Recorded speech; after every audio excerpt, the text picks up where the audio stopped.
Hi, സാരംഗിയിലെ വിശേഷങ്ങളിലേക്ക് എല്ലാവർക്കും സ്വാഗതം. തിരുവോണം ഇങ്ങ് എത്തിയല്ലേ. ഓണം സീരീസിലെ 8ാമത്തെ വിഭവമായിട്ടുള്ള പുളിയിഞ്ചിയുടെ റെസിപ്പിയുമായിട്ടാണ് ഇന്ന് ഞങ്ങൾ എത്തിയിട്ടുള്ളത്. പുളിയുടെ സ്വാദും ഇഞ്ചിയുടെ എരിവും ശർക്കരയുടെ മധുരവും ചേർന്ന നാടൻ പുളിയിഞ്ചി. ഓണസദ്യയിലെ ഓരോ വിഭവത്തിനും ഓരോ രുചിയാണല്ലേ. ആ രുചികളെല്ലാം ചേരുമ്പോഴാണ് സദ്യ പൂർണ്ണമാകുന്നത്. എന്നാൽ എങ്ങനെയാണ് പുളിയിഞ്ചി ഉണ്ടാക്കുന്നത് എന്ന് നമുക്ക് നോക്കിയാലോ. എന്തൊക്കെ സാധനങ്ങളാണ് പുളിയിഞ്ചിക്ക് വേണ്ടതെന്ന് ആദ്യം നമുക്ക് നോക്കാം. 2 നാരങ്ങ വലുപ്പത്തിലുള്ള പുളി പിഴിഞ്ഞ് വെച്ചിട്ടുണ്ട്. ഒരു വലിയ കഷ്ണം ഇഞ്ചി ചെറുതായിട്ട് അരിഞ്ഞു വെച്ചിട്ടുണ്ട്. അതുപോലെ തന്നെ പച്ചമുളകും വെളുത്തുള്ളിയും കുഞ്ഞുള്ളിയും ഇവിടെ അരിഞ്ഞു വെച്ചിട്ടുണ്ട്. പച്ചമുളക് നിങ്ങളുടെ എരിവിനനുസരിച്ച് എടുത്താൽ മതി. അതുപോലെ തന്നെ ഒരു ആണി ശർക്കര ചതച്ച് വെച്ചിട്ടുണ്ട്. ഇനി നമുക്ക് ചട്ടിയിലേക്ക് വെളിച്ചെണ്ണ ഒഴിച്ചു കൊടുക്കാം. വെളിച്ചെണ്ണ ഒഴിച്ചതിന് ശേഷം 1 ടീസ്പൂൺ കടുകിട്ട് പൊട്ടിച്ചെടുക്കാം. കടുക് പൊട്ടി വന്ന ശേഷം 2-3 വറ്റൽമുളക് ചേർത്ത് കൊടുക്കാം. ഒരു തണ്ട് കറിവേപ്പില ചേർത്ത് കൊടുക്കാം. എന്നിട്ട് നന്നായിട്ടൊന്ന് ഇളക്കി കൊടുക്കാം. അതിലേക്ക് നമ്മൾ നേരത്തെ അരിഞ്ഞു വെച്ചിട്ടുള്ള ഇഞ്ചി ചേർത്ത് കൊടുക്കാം. എന്നിട്ട് നന്നായിട്ടൊന്ന് വഴറ്റാം.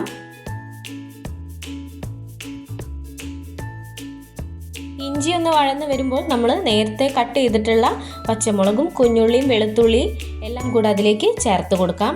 ഇതും നന്നായിട്ട് വഴറ്റി കൊടുക്കാം. അത്യാവശ്യം നന്നായിട്ടൊന്ന് വാടി വരട്ടെ.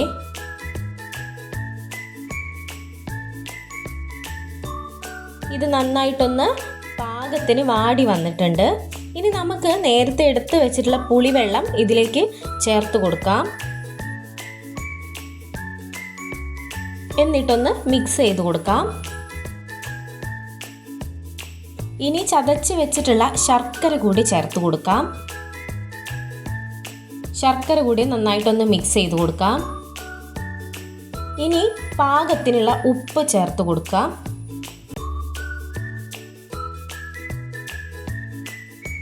ഒരു ടീസ്പൂണോളം മഞ്ഞൾപ്പൊടി ചേർത്ത് കൊടുക്കാം. 1 ടീസ്പൂൺ മുളക് പൊടി ചേർത്ത് കൊടുക്കാം. ഇനി നന്നായിട്ടൊന്ന് മിക്സ് ചെയ്ത് കൊടുക്കാം. ഇനി ഇതൊന്ന് കുറുകി വരണേ.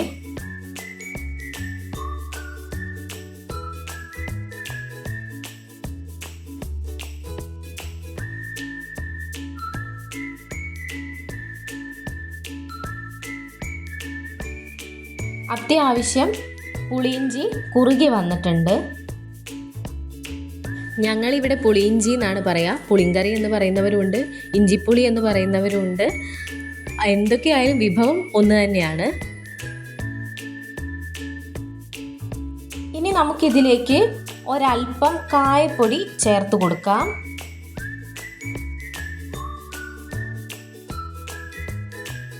അതുപോലെ തന്നെ 1/2 ടീസ്പൂണോളം ഉലുവ പൊടിച്ചത് ചേർത്ത് കൊടുക്കാം.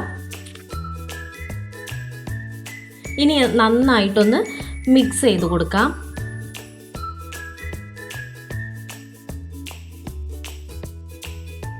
അങ്ങനെ നമ്മുടെ പുളിയിഞ്ചി പാകത്തിന് കുറുകി വന്നിട്ടുണ്ട്.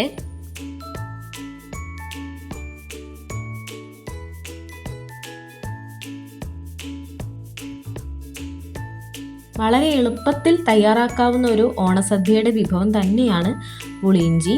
ഇത് പിന്നെ കുറച്ച് ദിവസം സ്റ്റോർ ചെയ്ത് വെക്കാം എന്നുള്ളതാണ് പുളിയിഞ്ചിയുടെ ഒരു ഗുണം. ഇനി അവസാന സ്റ്റെപ്പ് എന്നോണം നമുക്ക് കറിവേപ്പില കൂടി ചേർത്ത് കൊടുക്കാം. ഈ വീഡിയോ നിങ്ങൾക്ക് ഇഷ്ടമായിട്ടുണ്ടെങ്കിൽ നിങ്ങൾ ലൈക്ക് തരണേ. റെസിപ്പിയെക്കുറിച്ചും വിഭവത്തെക്കുറിച്ചുമുള്ള നിങ്ങളുടെ വിലപ്പെട്ട അഭിപ്രായങ്ങൾ കമൻറ്റുകളായിട്ട് രേഖപ്പെടുത്തണേ. സബ്സ്ക്രൈബ് ചെയ്യാത്തവരുണ്ടെങ്കിൽ ചാനലൊന്ന് സബ്സ്ക്രൈബ് ചെയ്യണേ. അടുത്ത വീഡിയോയുമായിട്ട് നമുക്ക് വീണ്ടും കാണാം. Thank you.